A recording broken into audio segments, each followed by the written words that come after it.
Зейнин музыка мәктәбендә бәйрәм чарасы 21 апрельдә җирле үзидарә көне уңаеннан шәһәр һәм районыбызның муниципаль хезмәткәрләре чакырылган. Россия президенты Владимир Путин буйрыгы нигезендә 21 апрель җирле үзидарә көне буларак 2013 елдан билгеләп үтелә башлады. За эти годы много изменений, форм, названий, но суть одна.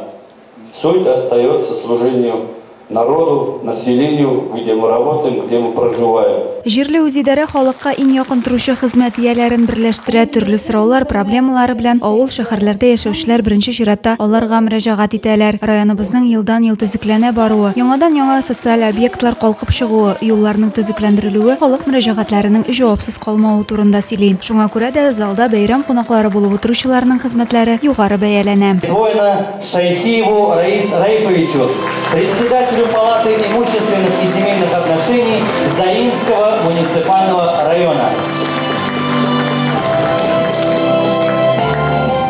Чарада җирле үзидарә хезмәткәрләренә Татарстан Республикасы муниципаль берәмлекләре советы, төрле министрлыклар, район башлыгы һәм башкарма комитетының мактау грамоталары, рәхмәт хатлары тапшырылды.